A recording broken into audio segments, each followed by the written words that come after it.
And now they're telling me I have to go home tomorrow. He immediately made the decision to bring the students back as quickly as possible. And I was gone within about half an hour. We're kind of driving ourselves crazy a little bit. Couldn't travel in the country If I anymore. get any opportunity to leave, you bet I'm taking it. Found out of this charter plane.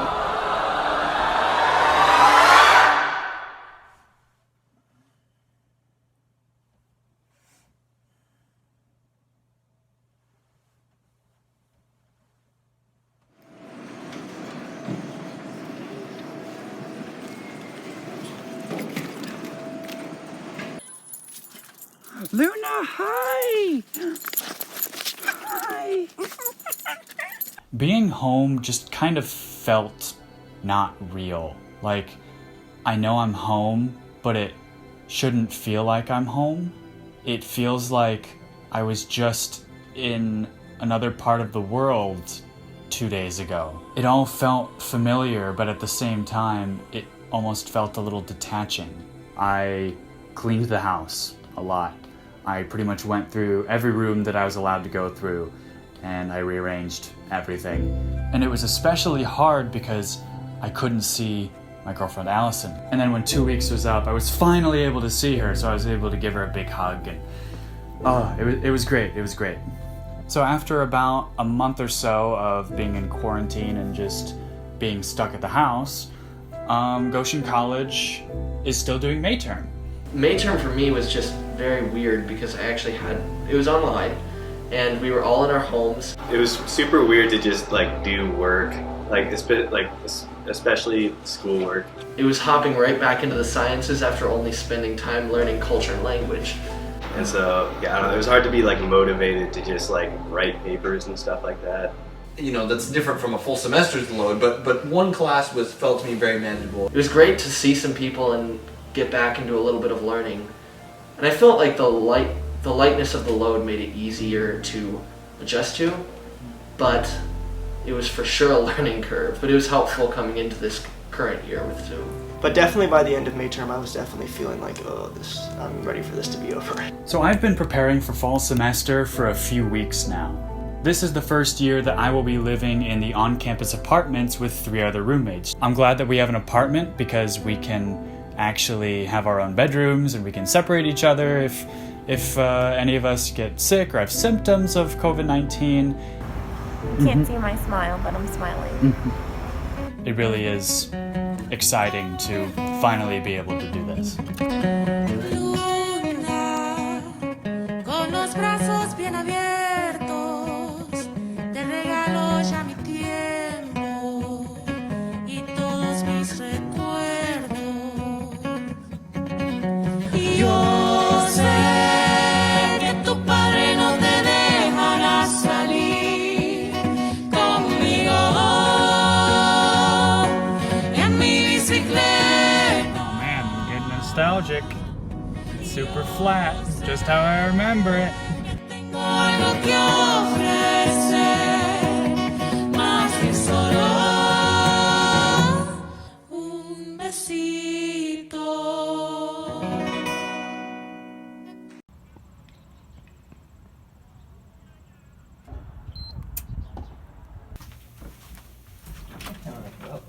Here it is.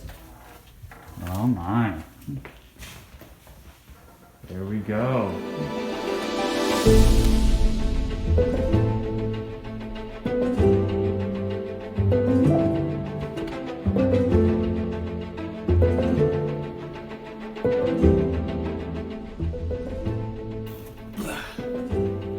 Oh yeah, it's all coming together.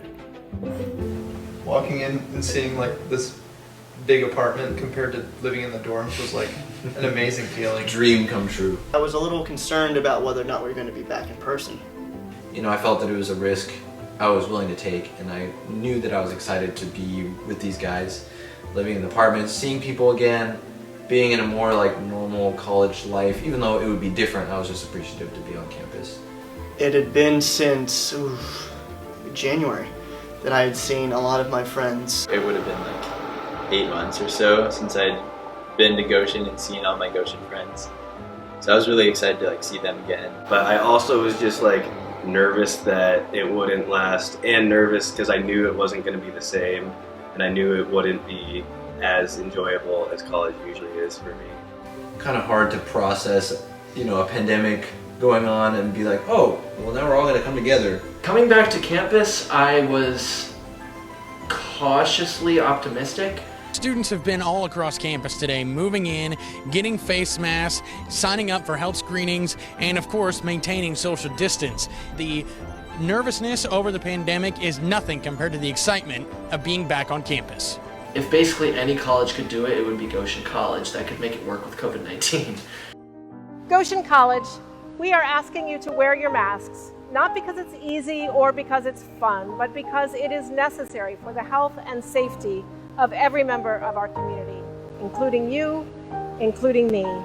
It makes a difference. Thank you for doing your part. I feel very fortunate. Since they're small groups, I can teach them all in person with masks and distanced. It's not easy to start out at a new place. Normal has been eliminated, wiped away, and you're adapting to a lot of different things at once. I've noticed how good people are being about wearing masks, and there have been very few cases. I think that makes a lot of people both feel better, and it allows them to confidently make decisions that other administrators might be afraid of. I think the one problem with that is that we have to be careful not to get too lax, but I think we've done a really good job. I thought there was going to be perhaps a few more cases than there have been. So They've all been really, for the most part, committed to the idea of like wearing masks so that they can stay on campus and so they don't have to go home and take classes on Zoom. So after the first day of living here, I was not prepared at all for living in a place that was not my home. Not being in a school environment for 8 months really affects it too. I'm still kind of feeling the side effects of SST here. Students aren't dropping by your office, colleagues aren't dropping by your office.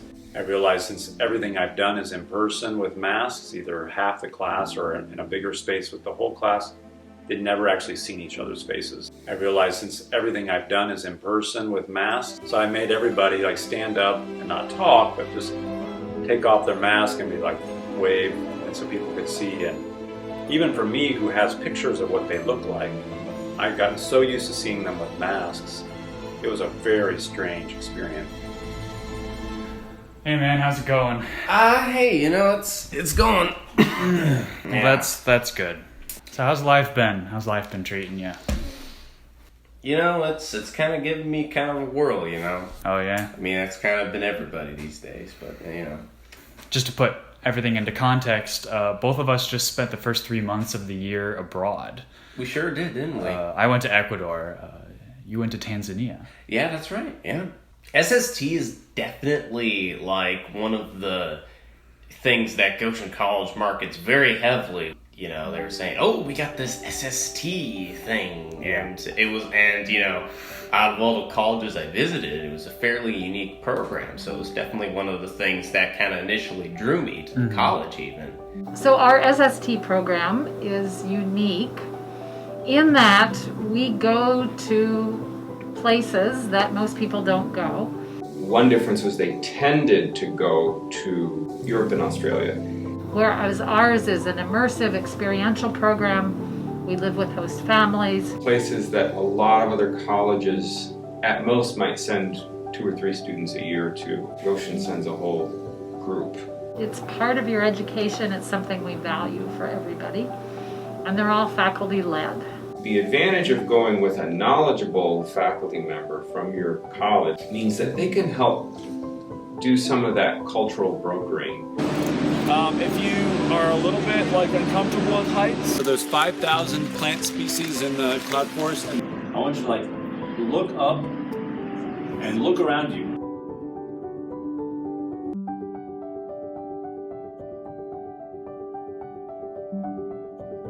Well, returning from SST, I just constantly think about it because I formed such genuine relationships both with host families and with friends on SST from the group. It's difficult to not go back into your brain and think about those amazing things.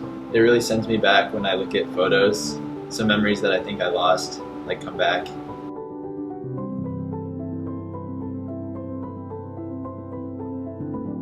I remember just like starting to feel like something was wrong when I started, getting all these different kinds of like news bits. I was out all the way in the countryside, like far away from any kind of big civilization. So of course, all of us in that town were, kind of worried if we were able to get out.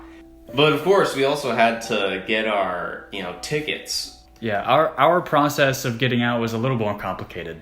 I've heard. It took a little longer to even find a flight. Now, Andrew and Ruth had a very unique set of circumstances. Since there was additional issues going on in the U.S., we said, we need to get a plan in place to if we need to bring the students back, bring them back as quickly as possible. And we couldn't keep up with the latest of anything because things just kept changing. Well, even the system couldn't keep Yeah. up. I mean, I remember students and parents saying, there's these flights here on my phone or on our computer. I'm like, yeah, those don't exist. Those are all canceled. Thursday was the super chaotic day of all of the possibility of the charter flight. So Friday, obviously the students got to go over on the charter. After they left that evening, I remember it being very somber. They told us they're going, but we don't know when we're getting home. I was just like, oh gosh, I don't know how I feel about that. So the realization that they may actually not leave for like 6 weeks or 2 months was like hitting home to them. And I think it just kind of finally hit me because that morning, they were like, hey, our guaranteed quote unquote April 6th flight with Copa Airlines got canceled. And we were thinking that we would get broken up because it was really hard to find tickets and flights for all of us all at one time because there's so many people trying to get out. Yeah. And then that night, right before I was going to go to bed, is when they said there's these other tickets now coming available, and then standing in line for 3 hours to check in for the one flight that was going, and then getting on the plane and being all packed in there and flying to Florida. It was weird though. It was like a sense of relief, but it doesn't feel real for a moment. I also just felt that's for some odd reason just empty. Like when there were still mandatory orders, you could not leave the house unless you had a legit reason, and I can't even imagine that time period anymore. That seems like it was so long ago. So. But there were also some difficult parts just because one of the things I was looking forward to most was getting off that bus after SST, being greeted by all our friends and family, and just having that community and being able to get back together with that community was one of the things I missed most. So not having that made it very, very difficult. Everyone else gets that experience. They can't wait to see them. But then, in our case, people were actively trying to stay away from us. Being forced to come back, it might have created a sense of some kind of unfinished business or kind of being gypped out of you didn't get what you really signed up for, and maybe even a bit of a sense of failure. And they just shook me like that. They really just did that to me. So then to just have to really up and leave, I was kind of worried, feeling a bit robbed, a little bit scared. And so then upon return to the U.S., ideally, again, that student would have a healthy support system, have a network of support to return to understand that things have changed while they were gone, and also to be able to anticipate and be able to process reverse culture shock. I don't know, I felt like it was in slow motion kind of, because I was at home, but I didn't feel like I was supposed to be there, almost like a dream kind of. And just the weirdness of being in this small town instead of in the middle of the mountains in South America. I rode home from South Bend with Lucas, and we were I felt like where is everybody? It was still cold, and it was just everything felt desolate. I ended up quarantining in my basement. I just kind of had my little room and a bathroom, and the rest of my house was off limits for me. I felt like I was literally in a plastic bubble. They quarantined me to one part of the house and then put plastic up. My mom would put some food by the plastic and I would reach out and grab it. I got in the car with my mom and she didn't touch me or hug me because of COVID.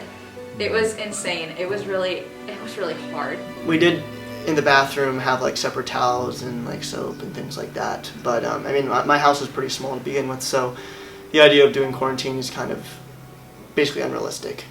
It's very similar in some ways to the original culture shock of going abroad.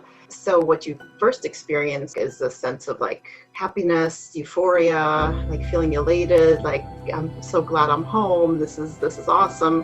When we got home, I was like really hungry and I was like really excited to eat different food.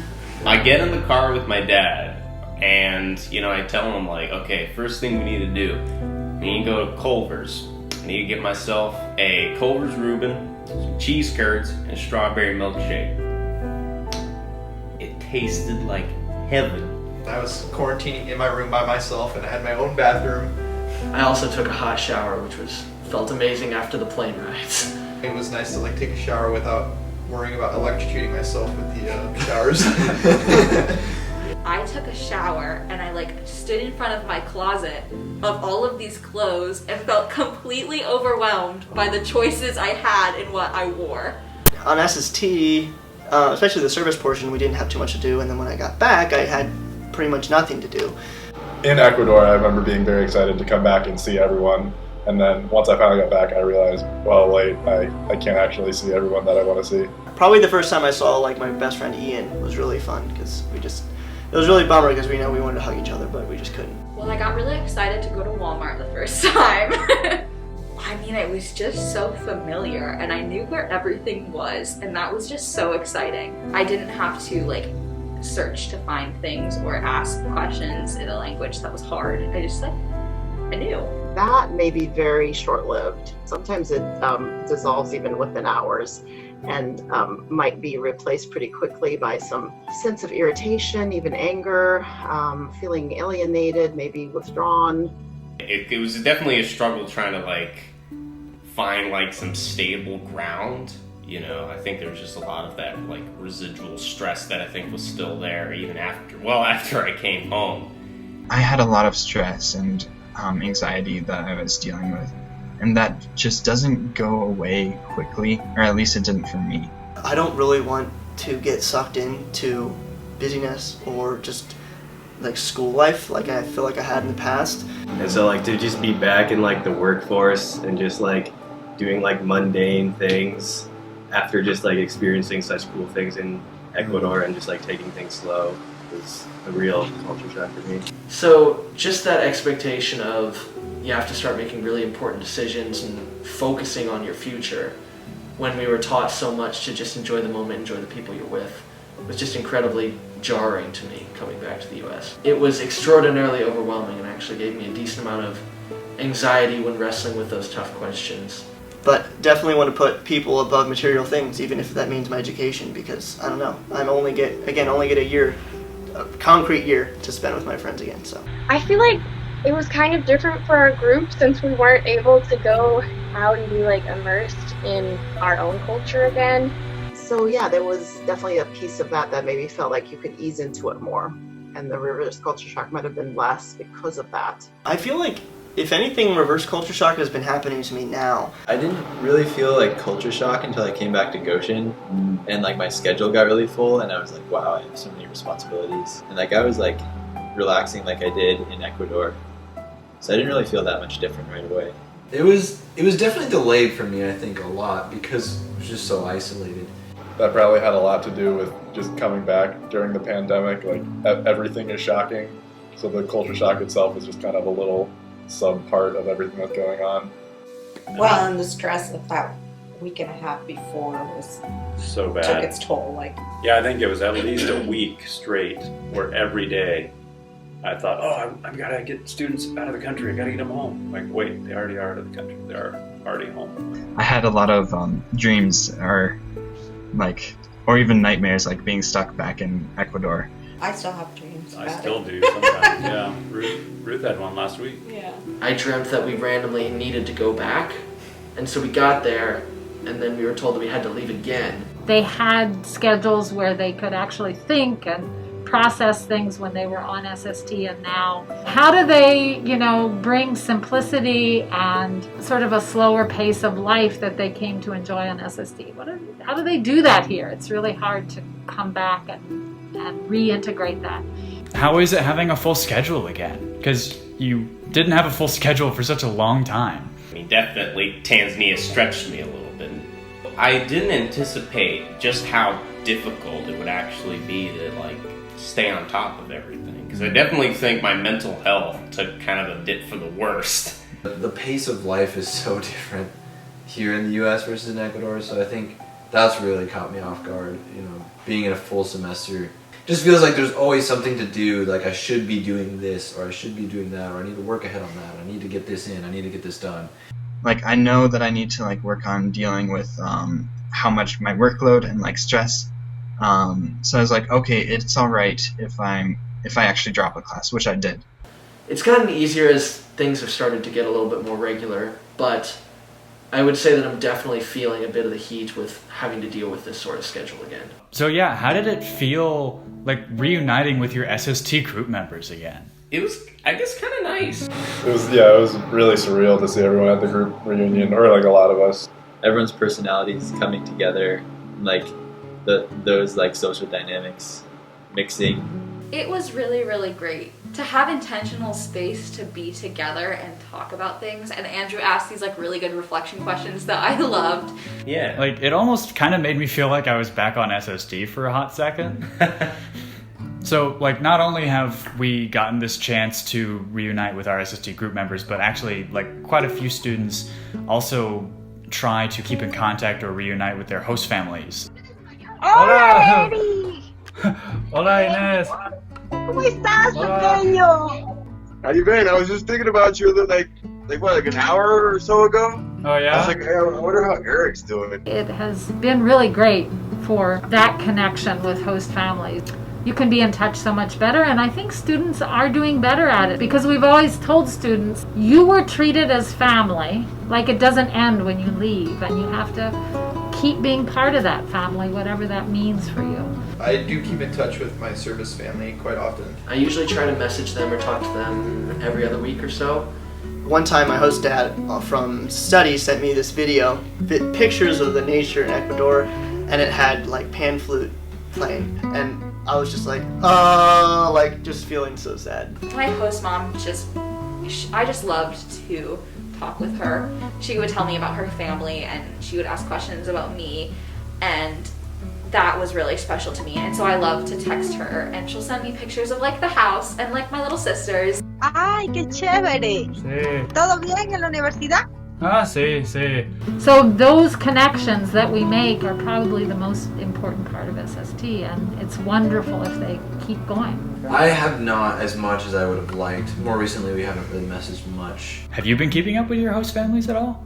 Not too much, I'm afraid. Not terribly interested in doing that for my service family because they probably weren't really the greatest, if I'm quite honest. Probably shouldn't really host again, if I'm being frank. It definitely happens that some pairings are not good. Sometimes it's not either side, but it's just them together don't work. And so in those cases, help the students see that they can do other things to compensate for that.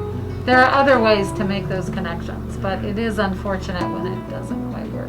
Tienes que practicar más el español. Sí, sí. My Spanish. Spanish? What's Spanish? People always say, oh, I'm losing my Spanish. And I think to a certain degree you do lose a language, but I mean, I don't think that doesn't mean that you have to disregard everything that you learned. I feel like there's still a chance for me to kind of pick up where I left off. Or I think one way that you could really like connect with that SST culture instead of reconnecting with your family is like making food from that country. And I feel like that's actually pretty effective.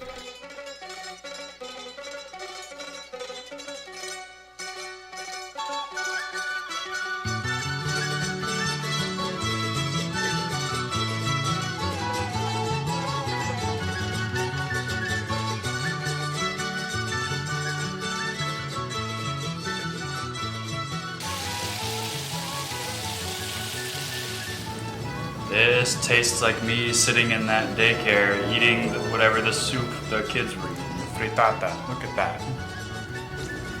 That also tastes very good.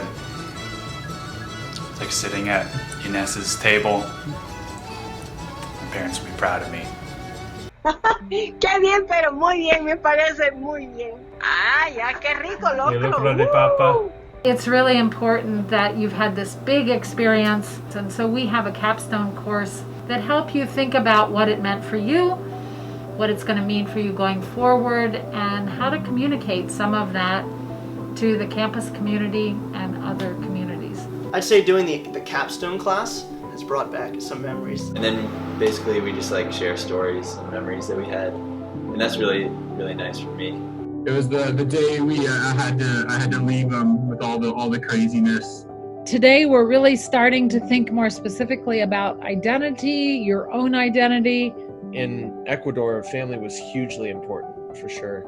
That just really made me think about like how important my family is to me and how much I want to maintain those relationships. None of us really felt like we had like huge transformational experiences on SST. Yeah, we learned a lot and definitely affirmed some things we already knew, which is always good.